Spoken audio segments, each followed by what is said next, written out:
Hello বন্ধুরা, চলো অনেক দিন হয়ে গেল আমার অ্যাডেনিয়াম ফুলের গাছগুলো তোমাদেরকে আমি দেখাইনি। তাই ভাবলাম আজকে আমার অ্যাডেনিয়াম ফুলের গাছগুলো তোমাদেরকে দেখাবো। তো এটা একটা সিঙ্গেল প্যাটার্ন বাই কালারের অ্যাডেনিয়াম। তো আমার গাছগুলো সম্পূর্ণ দেখার পরে অবশ্যই কিন্তু কমেন্ট করে বলো যে আমার গাছগুলো কেমন।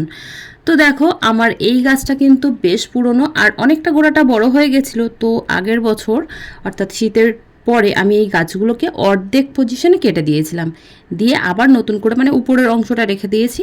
আর অ্যাডেনিয়াম গাছের শিকড় না খুব সহজে আসে, যে কোনো বালির মধ্যে দিয়ে রাখলেই অ্যাডেনিয়াম গাছের ডাল থেকে কিন্তু চারা তৈরি করা যায়। এছাড়া এই গাছের যে দানা হয়, তো সেই দানা থেকেও চারা করা যায়। এখন কিন্তু মাল্টিগ্রাফটেড যে অ্যাডেনিয়ামগুলো হয়, তো সেই গাছগুলোও বেশ সুন্দর।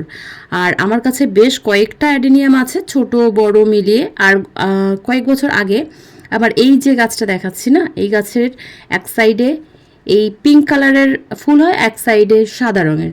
তো এই গাছের আমি দানা থেকে অনেক চারা করেছিলাম, অনেককে দিয়েছি। আর বেশ কিছু চারা ছিল, সেগুলোকে ফেলে দিতে হয়েছে, কারণ সত্যি কথা বলতে কি আমার ছাদ বাগানটা যথেষ্ট ছোট আর প্রচুর পরিমাণে গাছ রাখার জায়গা নেই। তারপরেও আমি অনেক গাছ রেখেছি সাজিয়ে গুছিয়ে মাঝে মাঝে।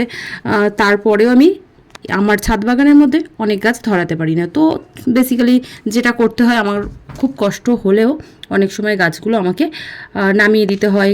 তারপরে এও যে যখন চায় তাকেও দিয়ে দিই। তো প্রচুর মানুষকে অ্যাডেনিয়াম গাছ আমি দিয়েছি। তো তোমরাও যদি কেউ নিতে চাও তাহলে বলে রাখতে পারো, চেষ্টা করব, আমার আশেপাশে যারা আছো তাদেরকে চেষ্টা করব। তো এটাও দেখো খুব সুন্দর কালারের একটা অ্যাডেনিয়াম। আর পিঙ্ক কালার আছে, সাদা কালার আছে একটা। এটা দেখো, এটা আরও একটু অন্য রকমের কালার, একটু বেগুনি বেগুনি ছোঁয়া আছে। এই ফুলটাও বেশ সুন্দর কিন্তু। আর একটা বন্ধুরা, আরও একটা গাছ তোমাদেরকে দেখাবো এটা দেখানোর পরে। আর দেখো, এই গাছটা কিন্তু আমার এটাও খুব পছন্দের একটা গাছ। তো এই গাছটা ফুলটা একটু কম আছে, কয়েকটা ডাল আছে। আর এইটা দেখো, আমার ছাদ বাগানের সব থেকে পুরনো অ্যাডেনিয়াম হলো এই গাছটা। এই গাছটা মোটামুটি আমার বিয়ে হয়েছে 15 বছর হয়ে গেল।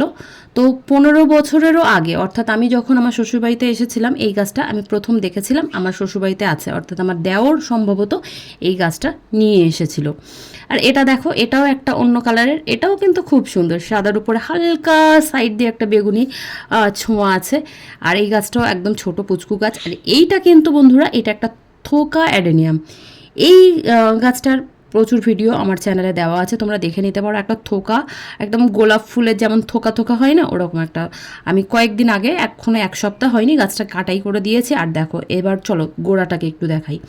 এখানে যে মাটিগুলো দেওয়া আছে না, তো এখানে মাটির সঙ্গে বেশ কিছুটা গোবর সার মেশানো আছে, আর তার সঙ্গে বেশ অনেকটা পরিমাণে বালি মেশানো আছে। বালি কেন বন্ধুরা, এই গাছে কিন্তু যখনই যখনই জলের পরিমাণ, জল যখন এখানে জমবে না, গাছগুলো নষ্ট হয়ে যায়।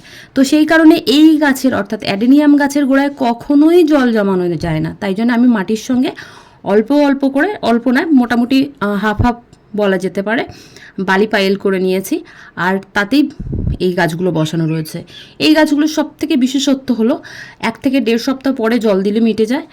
আর আরও একটা ব্যাপার হলো, সেটা হলো বছরে 1 থেকে 2 বার যদি খাবার দেওয়া যায় না, আর সারা বছর কিছু দিতে হয় না। এই জন্যে আমার এই গাছটা ভীষণ পছন্দ। আমার হাজব্যান্ডেরও প্রচণ্ড পছন্দের গাছ হলো এই গাছটি। এবার আমরা তো এই কালারগুলো নিয়ে আসি। আরও একটা একটা বিষয় তোমাদেরকে বলি, জানো তো, এই গাছগুলো আনতে গিয়ে একবার ঠকে গিয়েছিলাম। 300 টাকা একটা গাছ, ছোট্ট একটা পুচকু চারা আমাকে 300 টাকা দিয়েছিল। আমার না, সেটা আমার বঞ্জি নিয়েছিল চারাটা। 300 টাকা চারা নেওয়ার পরে এসে দেখলাম বাড়িতে যখন ওই গাছটাতে ফুল হলো, তখন দেখলাম এরকমই কালারের ফুল হয়েছে। আমাকে বলেছিল, বা আমরা যখন আনতে গেছিলাম নার্সারি থেকে, একটা বড় নাম করা নার্সারির নামটা বললাম না, তাদেরও মিস্টেক হতে পারে, তো সেই কারণে নামটা বলছি না। তো তারা আমাদেরকে বললো যে এটা হলুদ কালারের অ্যাডেনিয়াম, তাই জন্য দামটা বেশ একটু বেশি। তো 300 টাকা না 350 টাকা আনার পরে দেখলাম এই কালারেরই অ্যাডেনিয়াম। তো বলো, এরকমভাবে ঠকলে কার ভালো লাগে? তো তারপরেও কিছু করার নেই, এটা খুবই স্বাভাবিক। গাছ প্রেমী মানুষ আমরা যারা, তো অনেক সময় গাছ কিনে ঠকে যাই। তো যারা মনে করছো এই ধরনের গাছ করবে, চেষ্টা করো তোমরা একটু ফুল দেখে গাছ কেনার, তাহলে আমার মতো আর ঠকবে না।